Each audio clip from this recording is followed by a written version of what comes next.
નમસ્કાર દોસ્તો, આજે આપણે વાત કરીશું 2200 વર્ષ જૂના શિલાલેખ વિશે.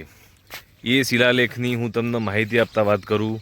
એ શિલાલેખ જૂનાગઢમાં ગિરનારની તળેટીમાં આવ્યો છે. તમને અંદાજો આવી જ ગયો છે. આપણે વાત કરી રહ્યા છીએ અશોકનો શિલાલેખ. ચાલો તો પછી રૂબરૂ જાણીએ અને જોઈએ અશોકનો શિલાલેખ. દોસ્તો, આ છે ટિકિટ બારી. 20 રૂપિયા ઓનલાઈન ટિકિટ કર્યા પછી જ તમને અંદર જવા દે છે. ત્યાં એક વોચમેન હોય છે, તમને બધી માહિતી આપી દેશે કઈ રીતે સ્કેન કરવું, શું કરવું. અહીંથી પછી આપણે સીડીઓ ચડી રહ્યા છીએ. સીડીઓ ચડ્યા પછી આપણને જોવા મળશે અશોક રાજાનો શિલાલેખ. અહીંથી ઉપર જવાનું છે. આ એક મસ્ત આજુબાજુ બાઉન્ડ્રી બનાવેલી છે. એક શું કહેવાય, રૂમ જેવું મસ્ત બનાવેલું છે.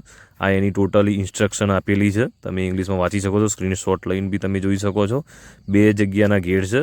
એક આ સાઈડથી જવાય એવું છે અને આ તમને જોવા મળ્યો અશોકનો શિલાલેખ. જોઈ શકો છો તમે.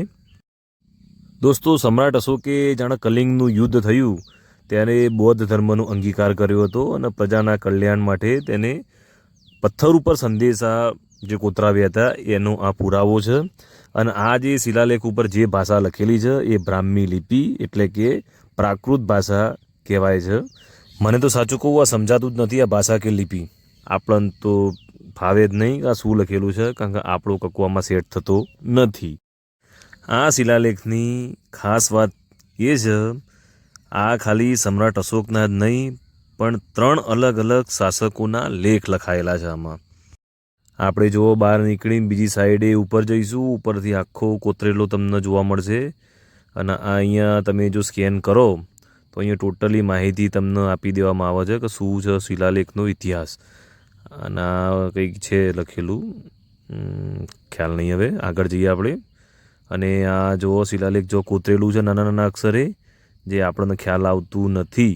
અને અહીંથી આપણે ઉપર સીડી ચડીશું અને સીડી ચડ્યા પછી આખો ઉપરથી જોઈએ એનો નજારો ઉપરથી કેવો લાગે છે.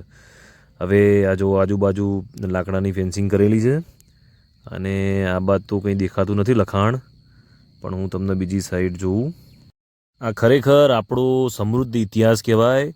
અશોક રાજાએ આમાં ખાસ કરીને એવું કહેવામાં આવે છે કે અહિંસા, પ્રાણીઓ અને માતા પિતાનો આદર કરવો, ગુરુજનોનો આદર કરવો, એ બધું ખાસ જણાવ્યું છે. જો તમે જૂનાગઢ આવો, જો લખેલું તમને વંચાય બધું, જો તમે જૂનાગઢ આવો તો ખાસ આ ઇતિહાસ જોવાનું ભૂલતા નહીં. અને તમને આ વિડીયો સારો લાગ્યો હોય તો લાઇક, શેર અને સબસ્ક્રાઈબ જરૂર કરજો મિત્રો. ચલો મળીએ નેક્સ્ટ વિડીયોમાં.